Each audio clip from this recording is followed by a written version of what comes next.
videos of me breaking down some of my favorite players of the past. This week there's nothing different. Curtis Martin is a favorite running back of mine.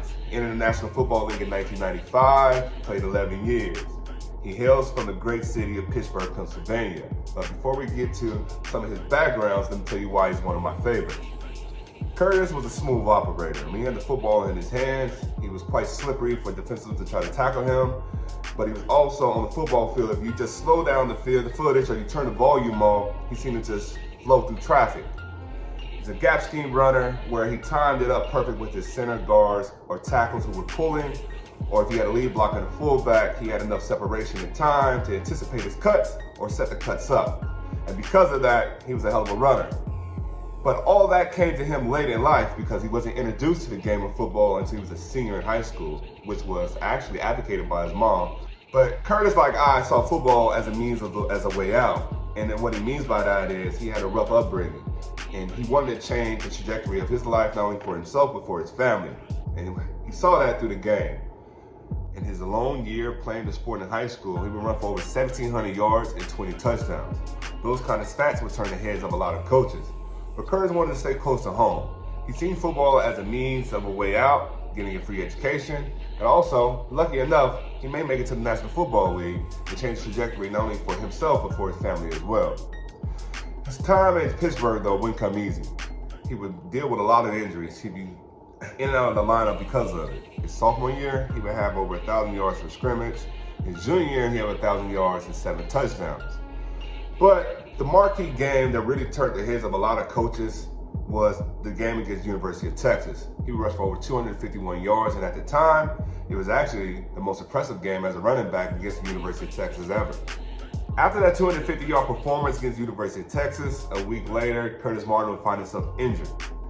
His collegiate career over, and he declined the 5th-year option that the NCAA offered him.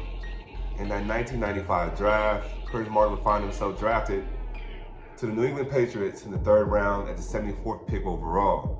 The Patriots didn't have any running backs returning from the previous season, so the starting job was open.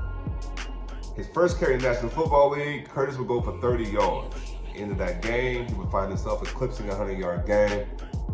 In that year, he would be just as impressive. He would go for over 100 yards 8 times, over 1,400 yards rushing. He'd be named Rookie of the Year, and also to a Pro Bowl. That success will also carry over into the playoffs. In his playoff debut, Curtis Martin would rush for over 160 yards and 3 touchdowns against the Pittsburgh Steelers. Curtis' career will continue in that manner.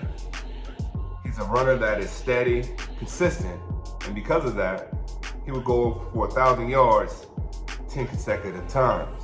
Becoming a restricted free agent, there will be some back and forth between organizations, the Jets and the Patriots. Some allegations thrown out there about something called poison pills for as far as negotiations of contracts and doing things on the up and up. Curtis Martin would go across the division to the New York Jets, where he would go on and continue his dominance in the National Football League. As a New York Jet, Curtis Martin would become a staple for them. And through the 1999 to the 04 season, he wouldn't miss a start. He wouldn't miss a game. He would go on to lead the Jets back to the playoffs in 2001 and have a career-high season as well. 1,500 yards rushing. At the age of 31, he did something even more impressive. He would lead the National Football League in rushing for over 1,600 yards and 14 touchdowns. And because of that kind of season, he's the oldest one to do so and be named to his 5th and final Pro Bowl. Curtis Martin was the definition of consistency, be it New England Patriots or the New York Jets. If he was in the backfield, more than likely he was going for 1,000 yards that year. He put 10 of those consecutively together, falling only 1 year shy to Emmitt Smith, the record holder. He finished as the top 10 runner when he decided to retire from the game and continued to be a class act. Curtis Martin would go down as one of my favorite running backs and favorite football players of all time for the number of reasons I shared with you throughout this video. But he also goes down as one of my favorite players because of his heart and the man that he is. See, Curtis played the game of football as a means to an end to help change the trajectory not only for himself but for his family. And because of that, he's a constant blessing to the people around him.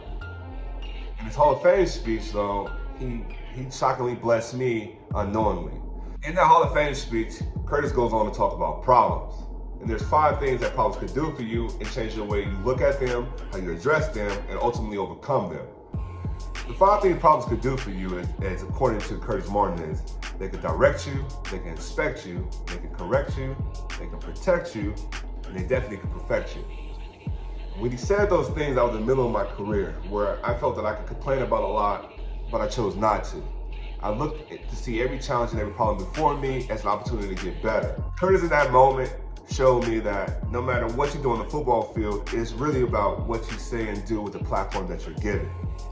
See, in that very moment, all the hours of film that I watched and studied him over the years, he blessed me more then than he did over the years of studying how to play the position. We all have problems, and we all want to say, woe was me at times. But if we allow those problems to make us better, it'll make us wiser. We live out longer days, hopefully because of that. But also, we could be a blessing to others. Top 5 runner, top 5 human, hell of a football player. I think you agree if you ever had a chance to watch him.